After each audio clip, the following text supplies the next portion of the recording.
Queridos amigos, queridas amigas da Associação Espírita Chico Xavier de Passo Fundo, mais uma vez estamos com muita alegria conversando com os queridos irmãos e irmãs. Vamos, neste momento, elevar o nosso pensamento a Deus e rogarmos ao Pai proteção para este momento de estudo. Deus, nosso Pai, nós estamos neste momento, Senhor, nos reunindo em Teu nome, em nome de Jesus, para elevarmos os nossos corações sobre o tema que vamos abordar neste momento, em conjunto, rogando, Pai, que as Tuas bênçãos de harmonia, de paz, de saúde, de equilíbrio, cheguem até os nossos corações, envolvam nossos lares, nos dando coragem para prosseguirmos nos desafios dos caminhos que cada um de nós estamos percorrendo. Muita paz, Senhor. Queridos amigos, nós reservamos hoje para conversar com os irmãos do livro, que escrevemos, Jesus, Guia, Modelo e Mestre, para conversarmos pelos caminhos que Jesus percorreu. E nós vamos perceber que Jesus, desde o berço até a crucificação, ele viveu numa completa simplicidade. Ele vivia pobremente, mas de uma maneira muito rica pelas tarefas que ele vinha desenvolver. O mestre amigo, responsável pela evolução da nossa humanidade, responsável pela evolução de cada um de nós, ele se preparou para vir nos trazer o Evangelho de luz por mais de 1000 anos, tentando, na espiritualidade, adensar o seu perispírito às nossas condições aqui materiais da Terra. Num sacrifício grandioso, ele que já era uma estrela de luz, de harmonia, e não tinha mais necessidade de fazer essa experiência física, ele vem pessoalmente nos trazer a mensagem. E ele vai, então, buscar nos alertar, nos trazer o rumo, nos trazer um caminho para que pudéssemos percorrer nessa trajetória que todos nós estamos hoje caminhando, percorrermos de forma equilibrada e evoluirmos espiritualmente. Então, Jesus, a sua única tarefa entre nós aqui, justamente foi essa, nos libertar do erro, ampararmos nas nossas necessidades. Porque Jesus considerava a humanidade sua família, e realmente nós somos da família de Jesus. Ele que é o responsável por nos ajudar a evoluir, a desenvolvermos todo o nosso potencial, não só humano, como chegarmos à angelitude. Então, ele buscava sempre, na sua caminhada entre nós, há 2000 anos atrás, a felicidade, que nós pudéssemos encontrar a felicidade, a alegria, o equilíbrio. E o mestre foi o companheiro, amigo, fiel e generoso, há 2000 anos atrás, entre o povo judeu, entre aquele povo que tinha condições de receber este Espírito iluminado, Mas não foi também compreendido, mas deixou toda uma trajetória de luz. Ele gravou suas ideias e pensamentos ao vivo. Ele veio trazer pessoalmente toda essa tarefa, Ele, no dia a dia, que ele trabalhava, minuto a minuto, ele ensinava o caminho que nós temos que percorrer, Ele ensinava sobre o sol ardente, sobre a chuva, sobre o frio. Não importava as condições. A sala de aula de Jesus era sempre presente, ou era na barca de Pedro, ou no monte, ou à beira do lago, ou nas casas, nas casas das pessoas simples e pobres. E para quem que ele reunia ao seu redor, para quem que ele falava? Ele falava para mendigos, para prostitutas, para publicanos, que eram considerados assim, o judeu que tinha a profissão pior, que era cobrador de impostos para o Império Romano. Ele conversava e pregava para as pessoas pobres e doentes, para os loucos, né, para os endemoniados, por aquelas pessoas que eram consideradas pela classe alta judaica pessoas de má fé, de má vida, sem importância, com falta de conhecimento, né? E Jesus trabalhava justamente com essa escória, considerada na época a escória da humanidade. Ele não escolheu os mais eruditos, os que tinham mais posses, né? A nobreza judaica, nem no templo de Jerusalém, nem entre os doutores da lei. Ele escolheu vir entre a simplicidade, na pobreza, né? de que ele realmente se encaminhou, né? E poucas vezes Jesus falava nas sinagogas, que era o templo religioso judaico, nos diversos lugares por onde ele passava. Tinha também em Nazaré, porque o templo de Jerusalém era o único, né? O templo de Salomão era o único templo em que todos os judeus tinham que se dirigir 1 a 2 vezes por ano para se esclarecer, para buscar esclarecimento, para levar o seu dízimo, para levar suas oferendas. Tudo isso fazia parte das regras, né, estatuídas pelos doutores da lei, pelos fariseus, pelos saduceus, que exigiam, né, um sacrifício extraordinário do povo, que tinha que levar suas oferendas, né, oferecer no templo, adquirir as oferendas no templo. Isso era um comércio muito grande. E Jesus não veio entre eles, e poucas vezes falou no templo de Jerusalém. E quando falou, foi para esclarecer, foi para trazer a verdade, foi para explicar que Deus é Pai, não era aquele Deus Jeová, né, que tinha preferência pelo povo judeu, que propiciava as guerras, as lutas, né? Não era este Deus, era o Deus do amor, né? O nosso Criador, o nosso Pai. Poucas vezes também Jesus falava nas sinagogas, né? Em geral, ele fazia as suas pregações ao anoitecer, ao entardecer, né? No final da tarde, no pôr do sol, ou na barca de Pedro, né? Ou em pequena colina ali próxima, né? Próxima do Lago de Genezaré, ou nos burgos, né, naturais das diversas cidades e aldeias pelas quais ele passava, levando a verdade. E acontecia um fenômeno impressionante, que chamava a atenção muito, né, da população da época, inclusive do Império Romano, né, que dominava a Judéia. Chamava a atenção as multidões que o seguiam. As pessoas vinham de longe, trazendo as suas crianças doentes, os seus doentes, ou a sua miséria pessoal, para buscar em Jesus, né, o consolo, porque só a presença dele curava, né?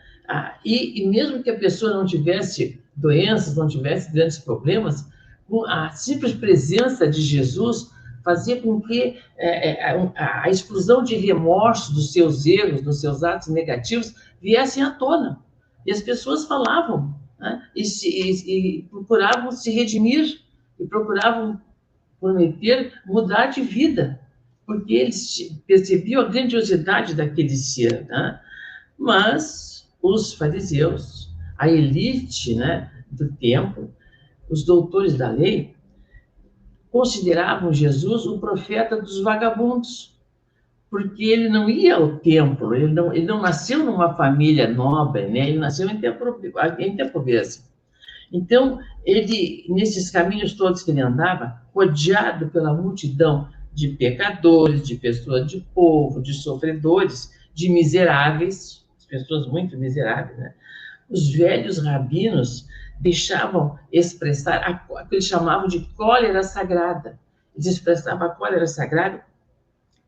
E quando Jesus passava muitas vezes rodeado pelos sofredores na frente das sinagogas, das pequenas cidades onde ele ia, muitas vezes as portas se fechavam abruptamente por ordem, né, da elite judaica, né?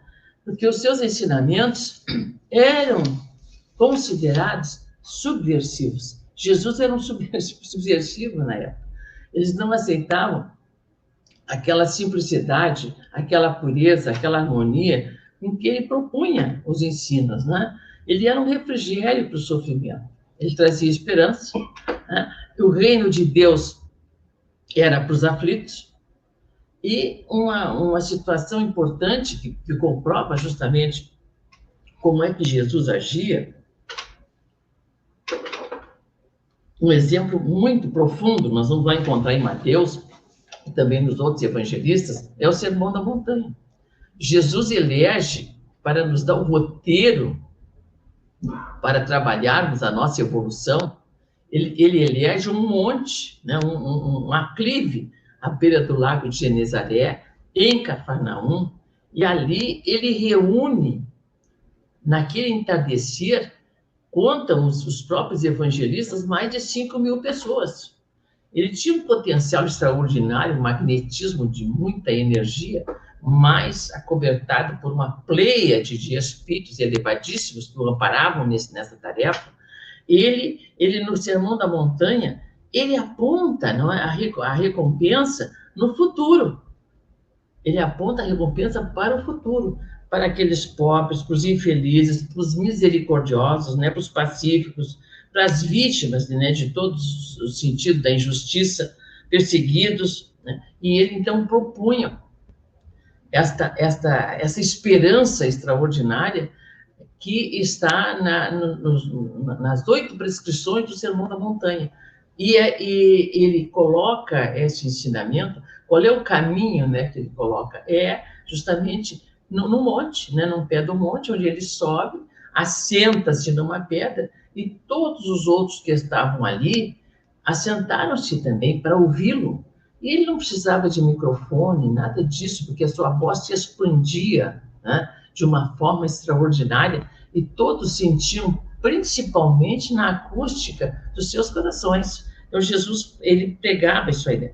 E ele tinha muita habilidade, né, e muito trabalho facilitado na Galileia, porque os galileus, a região da Galileia, na Palestina, era uma região em que o povo era muito humilde, muito simples, né? A natureza era muito bela, e tudo vibrava, né, com a presença de Jesus. Então, ele elege justamente esse espaço para melhor divulgar, né, os seus ensinamentos.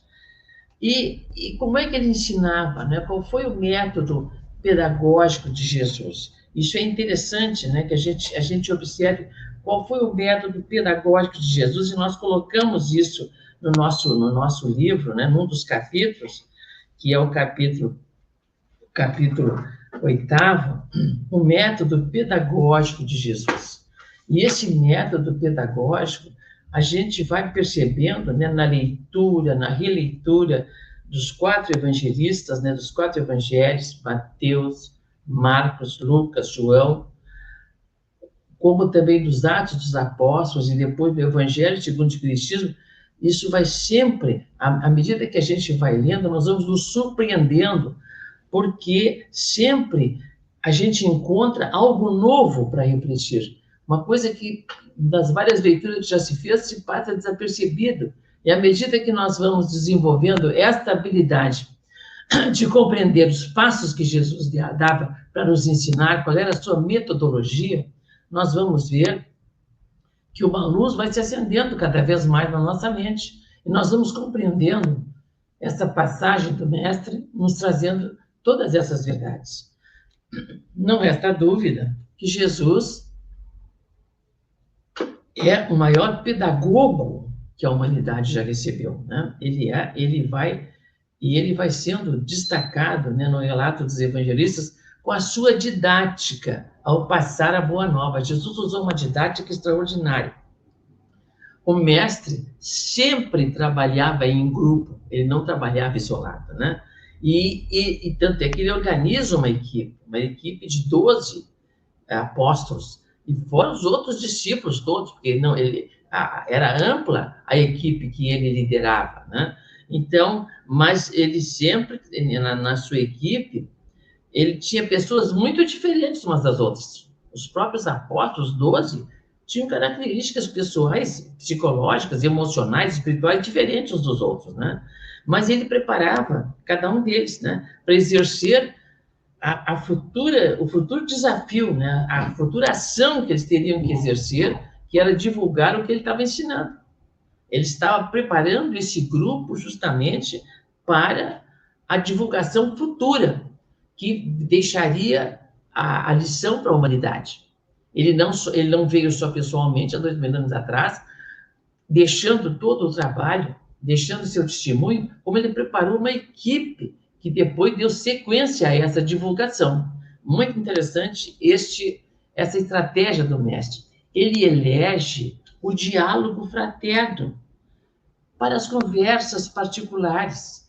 Ele atendia do seu grupo um a um. Tinha momentos específicos em que ele conversava com um com o outro. Eles mesmos iam procurar Jesus quando ele estava isolado. Depois que o mestre fazia as pregações, fazia as curas, né, exaustivamente atendia aquela multidão toda que o seguia, ele se retirava quando já a noite ia caindo. Esta era uma ação comum dele. Ele se retirava para um espaço mais isolado da natureza, né, e ali ele ficava só. Ali ele orava, né? Ele entrava em comunhão direta com Deus, com os espíritos superiores que o assistiam, que o amparavam, né, naquela tarefa.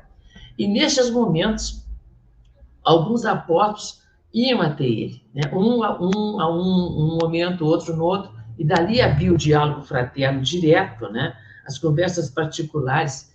Jesus ouvia, né, com atenção as dificuldades que eles apresentavam. Ele também ajudava-os a refletir.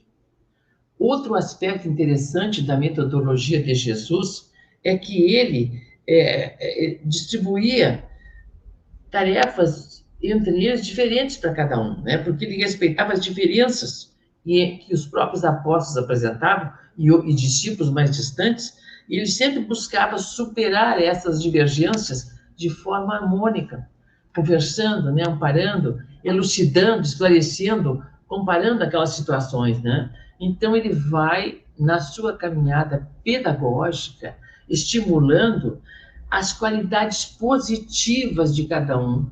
Nenhum deles era perfeito, como nós também não somos. Mas ele justamente estimulava aquele lado bom que cada um possuía, né? E amparava-os nas suas fragilidades também, né? E com isso, o discípulo, o apóstolo, ia se sentindo pertencente ao grupo. Essa ideia de pertencimento, se identificavam com o mestre, se identificavam com a tarefa que ele estava trazendo, né? Jesus também, uma outra metodologia interessante que ele usa, é a tradição oral. Ele utiliza-se da tradição oral, muito usada na antiguidade, né, oriental, que é a didática mnemônica. Jesus tinha autoconhecimento dessa questão que ajuda a facilitar a memorização do conhecimento informado. Então, Jesus utiliza esse recurso da oralidade com lógica, né, para passar um ensinamento. Ele apresenta, primeiro, uma proposta. Bem-aventurados os misericordiosos. Vamos, por exemplo, nas bem-aventuranças está muito clara essa proposta, né? Bem-aventurados os misericordiosos, porque receberão misericórdia no reino de Deus. Sempre essa visão de futuro, né, em que depois dessa situação difícil que a gente passa na encarnação, vem a recompensa, né? Então, esse recurso mnemônico, ele vai usar no Sermão da Montanha e em outros momentos, né? E isto ajuda o estudioso e a cada um de nós hoje a fixar os conceitos complexos, né, que ele trazia com as palavras simples e com a conclusão lógica de que vai resultar a prática do conceito emitido, né? Então, todos esses acontecimentos, essas propostas, por exemplo, da Boa Nova, vão acontecer no futuro. Mas se a pessoa continuar agindo com equilíbrio, com harmonia, mesmo no sofrimento, mesmo na mais difícil penúria, vem a recompensa, né? Justamente pela fé, pelo conhecimento. Um outro aspecto interessante na metodologia de Jesus é que ele tem a capacidade de penetrar na intimidade do aprendiz. Ele penetrava na intimidade daquela pessoa que estava ao seu lado, que estava sofrendo, que estava buscando esclarecimento, ou estava acompanhando, né? E ele adequava os ensinamentos que ele trazia profundos de acordo com o ouvinte. Recorria sempre, seguidamente, à parábola, que é uma linguagem simbólica e um recurso de ensino muito excelente. Ele utilizava a parábola. E aí a gente lembra, né, neste momento aqui, da parábola do bom samaritano, por exemplo. Em vez de dizer, olha, que não adianta o líder religioso, se ele não tem essas condições, não tem aquelas, se ele não faz isso, não faz aquilo, não. Ele mostra, né, uma situação em que uma pessoa que ia de Jerusalém para Jericó, ele dá os elementos geográficos conhecidos na época, né, e essa pessoa é assaltada, é levada tudo que tem, apanha, né, e fica caído em sofrimento, né, ferido. Está ali caído, ferido na rua. Eis que passa primeiro um sacerdote, né, um rabino. E o rabino, vendo aquela situação, passa do outro lado da rua, para não se envolver. Fica o homem ali gemendo, chorando. Passa outro, né, doutor da lei, outro fariseu, ou saduceu, e também olha de longe e passa ao largo, sem se envolver com a situação. E eis que, em seguida, passa um samaritano. O samaritano, que entre os judeus era conhecido como herege, como indisciplinado, como aquele grupo social judeu que não tinha religiosidade nenhuma, não era reconhecido. E os samaritanos não iam ao templo de Jerusalém, não frequentavam o templo, não se submetiam aos doutores da lei, às questões daquele número infinito de regras religiosas, falsamente religiosas que tinham, que era para atrair recursos financeiros, justamente para os que dirigiam o templo de Jerusalém. Então, esse samaritano, considerado assim de má vida, ele é sem religiosidade, é que para atender aquela pessoa que está em sofrimento. Ele para atender o que estava sofrendo. E o ampara, não lhe indaga nada, o ajuda, pensa suas feridas, o envolve, leva-o para uma hospedaria, cuida dele durante a noite, e no dia seguinte ele tinha que continuar cumprindo os seus deveres. Ele orienta o chefe da hospedaria que cuidasse daquele senhor, deixa o recurso financeiro, até que ele, quando retornasse, iria saber se devia mais, porque ele tinha assumido a responsabilidade sobre aquela criatura que ele não conhecia e que estava em grande sofrimento. Assim, e com isso, Jesus deixa nesta parábola um ensinamento muito profundo. Não basta nós querer ter título de religiosidade, não basta nós querer exercer uma situação de pureza, se não temos a caridade, se não temos amar o próximo, né? E porque justamente um fariseu que o estava ouvindo e queria pegá-lo em discordância para ter um motivo para prendê-lo, porque provaria que ele estaria contra a lei, né, judaica, a lei, a Torá. E justamente esse fariseu, quando pergunta qual é o mandamento maior, Jesus responde para ele: amarás a Deus sobre todas as coisas e ao teu próximo como a ti mesmo. E aí o fariseu, querendo que ele entrasse em contradição, pergunta: mas quem é o meu próximo? Aí que ele conta a parábola. E aí ele pergunta depois ao fariseu: quem foi o próximo do sofredor? Veja só, ele está frente a frente com um homem irônico, falso, mentiroso, né, que estava tentando testá-lo. E aí ele pergunta para o fariseu. E os fariseus tinham tanto ódio dos samaritanos, do samaritano, que ele não diz, né, foi um samaritano. Ele diz assim, aquele que o ajudou. Aí Jesus diz para ele, vai e faz o mesmo, né? Então, esta capacidade extraordinária de penetrar no âmago, né, da personalidade da pessoa, conhecer os seus profundos problemas psicológicos, né? E ele, então, ia ensinando, né? Ele vai utilizar-se, então, dessa linguagem simbólica, né? Mas muito enriquecedora em vários momentos, né? E sempre adequando a compreensão do ouvinte àquela situação. E a parábola tem justamente esse objetivo, porque a parábola, ela, ao ouvirmos uma história desta, imediatamente nós fazemos uma comparação com a nossa vida pessoal. E a gente se identifica, né? Qual situação ali daquela parábola. E a gente vê o que a gente tem que mudar. Então, realmente, né, essa técnica é muito interessante. Mas 2000 anos já se passaram, né? 20 séculos já se passaram da vinda de Jesus, e que nós estamos aqui na humanidade com a esperança de viver de acordo com o que Jesus ensinou, né? Mas ele nos prometeu o Consolador prometido, porque ele não tinha ensinado tudo, porque nós não tínhamos condições naquela época de compreender, ter o conhecimento necessário para compreendermos toda a lei divina. Então, ele promete um Consolador. Mas, já na espiritualidade, depois da crucificação, ele vai em busca de Saulo, né?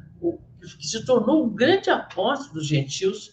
Ele não titubeou na espiritualidade, ele vai buscar a capacidade extraordinária daquele espírito que tinha se comprometido certamente na espiritualidade de fazer essa tarefa, mas que aqui estava desencontrado emocionalmente, né? Que estava, inclusive, perseguindo os primeiros cristãos.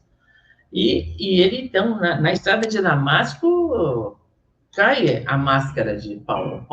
Saulo se dá conta, se transforma em Paulo, um grande apóstolo, né? Então, Jesus sempre escolhia, né, os que tinham melhores condições.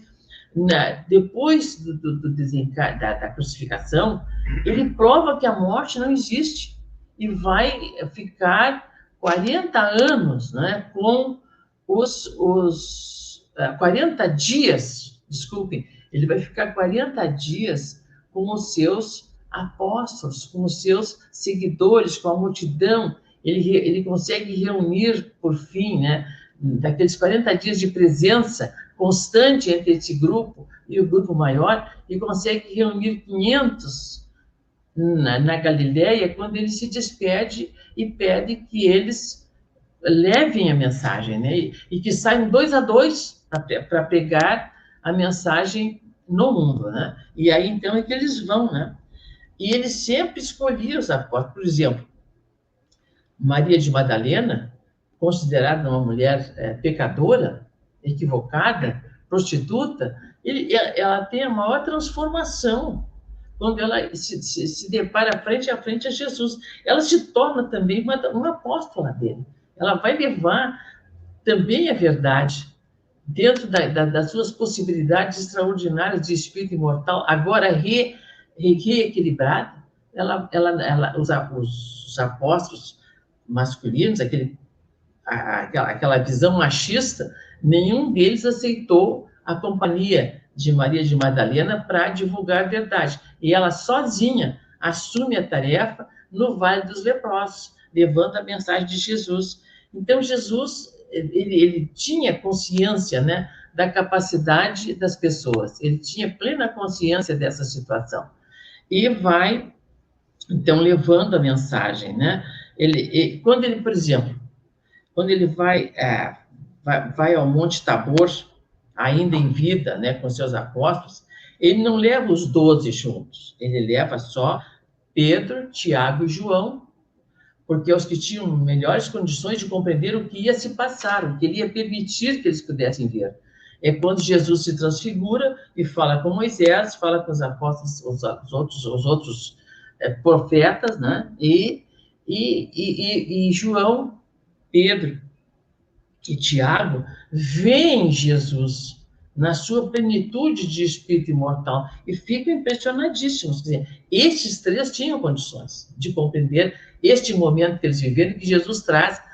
Mas quando eles perguntam sobre João Batista, né, e Jesus explica que Elias é João Batista, né? Então, explicando com clareza a reencarnação.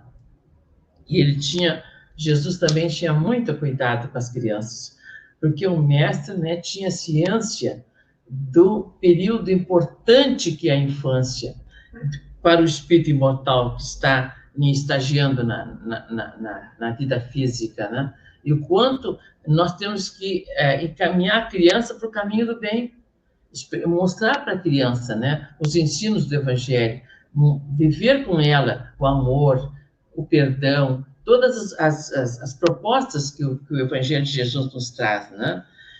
E o grande trabalho de hoje, que é a evangelização da infância e da juventude. Mas Jesus dá um outro exemplo muito profundo, né? Traído por Judas, veja como ele sabia que Judas ia o trair, ele deixa ele agir, porque cada um de nós evolui utilizando o nosso livre-arbítrio. Nós fazemos as escolhas, ele mostra o caminho, mas nós vamos segui-lo se nós decidirmos pelo nosso livre-arbítrio. Então, Judas, quando Judas percebe, né, que toda a gravidade do que ele fez, ele se suicida.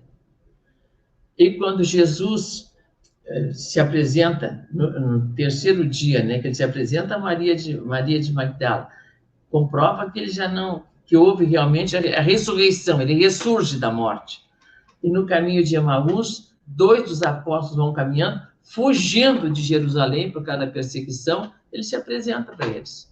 E diz que ele vai em busca de Judas, né? Ele vai em busca de Judas, mostrando, né, para Judas, para eles, que Judas, ele ia em busca de Judas, que Judas tinha se suicidado, mas ele ia lá resgatar o Judas das trevas, né? Ajudar a ele a se reequilibrar. Então, Jesus vai sempre, né, orientando e cumprindo as suas tarefas, né? Cumprindo as suas tarefas e mostrando o caminho que nós temos que seguir, né? E esse modelo, né, de educador que Jesus oferece aos seus apóstolos é um modelo que nós, educadores, pai, mãe, evangelizador, temos que seguir, né? Temos que seguir. A aprendizagem se dá a partir da observação dos fatos que o educador faz. O educador é o modelo. Por isso que nós dissemos, por isso que os espíritos disseram a Kardec, quando Kardec perguntou na questão 625, quem é o modelo e o guia para a humanidade, eles explicaram que era Jesus, quer dizer, Jesus é o modelo, né? E é um modelo que serve para que a gente possa aprender. Então, quando o adulto hoje vai ensinar na função de pai, de mãe, de educador, de evangelizador, de avô, de avó, ele tem que ser um modelo. E a observação da sua atitude é que vai ensinar a criança o caminho correto. A criança vai observar, porque a criança aprende por imitação. E Jesus alerta para isso aí, né? Deixai vir a mim os pequeninos e não os impeçais, né? Mas também Jesus tem uma outra estratégia pedagógica extraordinária, né? Ele acolhia incondicionalmente o próximo, o sofredor, aceitando ele como ele era. Em seguida, ele atendia às suas necessidades básicas, instituía a saúde física, espiritual, moral, orientava como é que a pessoa deveria agir para seguir a sua vida e não errar mais, divulgando sempre que Deus é nosso Pai, né? E a necessidade de conexão com Ele. E esse processo sempre ocorria de uma forma amena, alegre. Uma das emoções que Jesus deixava transparecer nos seus caminhos, justamente é a alegria, a esperança, a coragem que nós precisamos ter, né? Sempre. Mas há uma passagem muito importante que a gente destaca no livro, né? Que é justamente quando Jesus ia com os seus apóstolos, né? Dirigindo-se para Cesareia de Filipe, que não era da Judéia, era um outro povo, né? Uma outra cidade. Quando ele se dirigia para lá para ensinar com os seus apóstolos, eles param para descansar. E nesse descanso, Jesus indaga para eles, né? Meus amigos, quem dizem que eu sou? O que vocês ouvem por aí sobre a minha pessoa? Jesus pergunta, certamente dessa forma, ou de forma parecida, né? E os apóstolos explicam para ele que uns achavam que ele era Elias, outros que era João Batista, ou Jeremias, ou um outro profeta antigo. Então, eles foram conversando e foram narrando para o mestre o que as pessoas achavam que ele era. Mas aí, Jesus indaga incisivamente para eles. E vocês? Que dizem que eu sou? Quem eu sou para vocês? Aí houve um silêncio, né? Está com um silêncio. E aí Simão Pedro, né? Simão Barjonas, responde: Tu és o Cristo, Filho de Deus vivo. Tu és o Cristo, Filho de Deus vivo, né? E Jesus responde: Bem-aventurado és tu, Simão Barjonas, porque a ti não revelou a carne e o sangue, mas meu Pai que está nos céus. Quer dizer, é a inspiração mediúnica que Pedro revelou ali, né? E mostrando para os outros apóstolos e para Jesus que ele tinha sido a ligação, né? O médium, o intermediário entre essa ideia fantástica, né? Que ele era realmente o Cristo, Filho de Deus, né? E então, aí Jesus aproveita essa oportunidade, né? E explica, né? Que não foi nem a carne nem o sangue, mas que foi justamente Deus, né? Que revelou essa informação a Pedro. Isto é a mediunidade. Pois também te digo, disse Jesus para ele, né? Que és Pedro, e sobre esta pedra edificarei a minha igreja, e as portas do mundo não prevalecerão contra ela.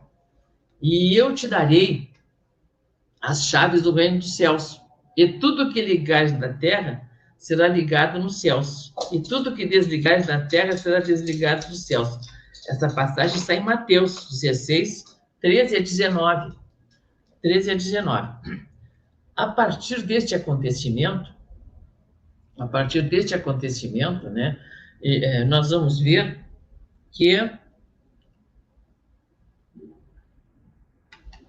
Jesus vai esclarecer aos apóstolos que é sobre a mediunidade que ele vai estabelecer a sua igreja. Então, veja só, para Pedro, ele aproveita esse exemplo de Pedro, essa situação mediúnica, este dom mediúnico que Pedro apresentou, para dizer que era sobre essa pedra, a pedra da mediunidade, né, que ele iria estabelecer a sua igreja, e que daria a este dom as chaves que abririam as portas do céu para a terra. Então, é a mediunidade. Jesus estabelece aqui justamente como é que viria o Consolador prometido. Pela mediunidade, né? Pela fonte mediúnica, pelo intercâmbio entre o mundo espiritual e o mundo físico. Ficou bem estabelecido neste momento, né? E que depois o catolicismo, a Igreja Católica, vai interpretar de uma forma diferente. Vai interpretar como templo de pedra, no Vaticano, os grandes templos, né? Religiosos, chamados cristãos, mas que na verdade estão distantes dessa realidade, e que Pedro, né? Pedro seria o primeiro Papa, né? O Pedro com aquela simplicidade, sabe lá, muitas vezes de pé descalço, né? Não com cetro de ouro, nem com coroa, com nada. Então, o que liga, né? A importância que Jesus nos mostra aqui é a questão mediúnica, e é o que depois, né?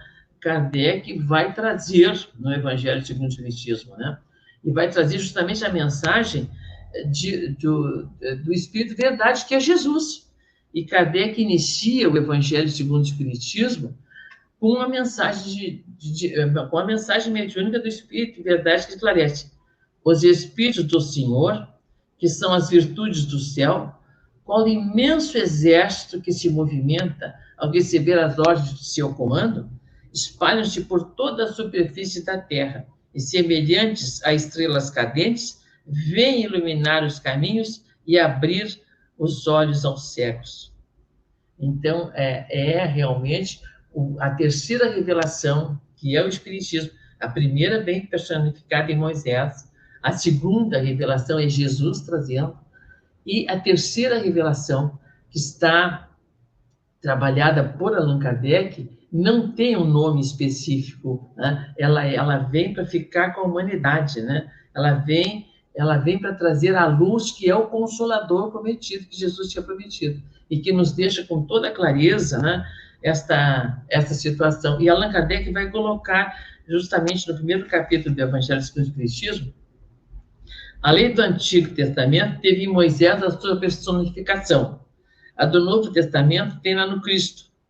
O Espiritismo é a terceira revelação da lei de Deus, mas não tem a personificá-la nenhuma individualidade, porque é fruto do ensino dado não por um homem, mas sim pelos Espíritos, que são as vozes dos céus, em todos os pontos da terra, com o concurso de uma multidão inumerável de intermediários. Então, é essa compreensão que nós precisamos ter, né, de poder perceber, né, essa situação. Então, o Consolador prometido por Jesus está entre nós, né? É o Espiritismo, não é essa a menor dúvida, e nós temos que estudar, e temos que nos modificar, e a nossa responsabilidade, trabalhando com tanta objetividade a lei divina, é muito grande, porque nenhuma outra doutrina religiosa, científica ou filosófica traz com tanta clareza a lei divina, e explica com tanto equilíbrio a própria justiça divina, né? Então, Jesus, não podendo aprofundar sobre a questão até da reencarnação, da lei de causa e efeito, há 2000 anos atrás, agora, né, com a doutrina espírita, esses ensinamentos podem ser tratados à luz da razão, à luz da razão. Isso é que Kardec vai nos trazer, né, com toda a codificação espírita, nos mostrando, né, qual é o verdadeiro caminho. Então, a passagem, né, a passagem de Jesus, né, sobre nós, os passos de Jesus na Terra são muito importantes, e por mais que se tenha tempo de conversar, não se fala tudo sobre ele. Mas agradecemos a atenção de todos e nos encaminhamos, então, para a nossa prece de agradecimento, né, pela oportunidade de estarmos reunidos nesse momento. Jesus amado, nós te rogamos nesse momento, Senhor, que tu nos ampare, nos ajudes, para que possamos gradativamente despertar para esses teus ensinos que são tão simples e tão profundos, e que nós, muitas vezes, encontramos tanta dificuldade em colocar em prática. Mas ajuda-nos, Mestre, porque nós temos condições, né, e capacidade, no momento atual que estamos vivendo na Terra, de darmos o testemunho de todo o trabalho que tu nos deixaste. Que a tua paz permaneça conosco. Que assim seja.